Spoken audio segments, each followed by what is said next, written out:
বাদে সমস্ত সাহাবীরাই নাকি কাফের, বলেন নাউজুবিল্লাহ। আল্লাহু আকবার।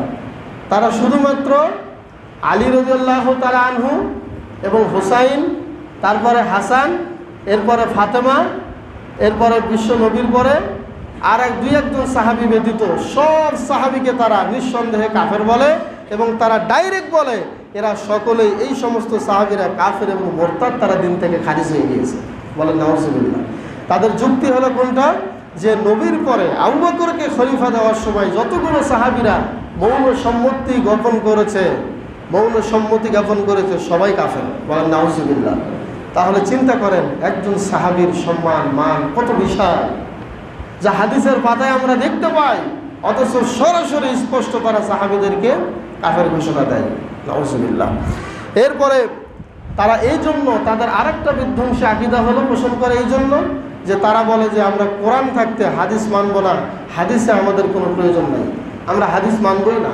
এই জন্য হাদিস মানলে যেহেতু সাহাবীদেরকে মানতে হয় আর সাহাবীদেরকে মানলে হাদিস মানতে হবে, এই জন্য তারা হাদিস মানতে অস্বীকার জানায় এবং সরাসরি তারা বলে যে আমাদের কোরআন যথেষ্ট, কোরআন দিয়েই আমরা কাজ করবো, অন্য কিছু দিয়ে কাজ করতে পারবো না। অথচ কোরআনের মধ্যে নিজেদের প্রয়োজন অনুযায়ী আয়াত বৃদ্ধি করতে করতে তাদের কাছে তাদের বানানো কোরআনটাও তারা প্রস্তুত রেখেছে, বলেন নাউজুবিল্লাহ। অথচ আল্লাহ রাব্বুল আলামিন কোরআনুল কারীমের মধ্যে স্পষ্ট ভাষায় ঘোষণা করেছেন, ইন্না নাহনু নাযালনা যিকরা ওয়া ইন্না লাহু লাহাফিজুন।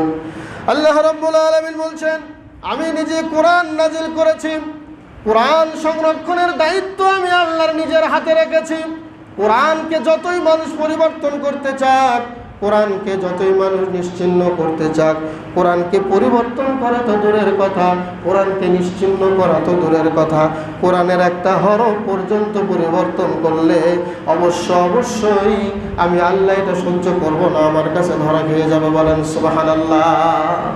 কোরআন পরিবর্তন বা কোরআনের মধ্যে কোনো দোষ ঢুকানো বা কোরআন থেকে কিছু উপরে কিছু নিয়ে কোরআনের মধ্যে প্রবেশ করানো, এগুলো কোশ্চিন কেন সম্ভব নয়।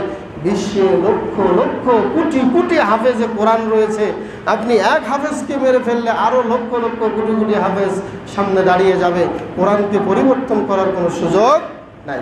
আল্লাহ এভাবেই কোরআনকে হেফাজত করবেন কিয়ামত পর্যন্ত। কেউ কোরআনকে পরিবর্তন করতে চাইলেও সম্ভব নয়। একমাত্র কোরআনই এমন কিতাব যেই গোটা 30 পারা মুখস্থ করার মতো, ইয়াদ করার মতো শক্তি, মেধা শক্তি আল্লাহ তার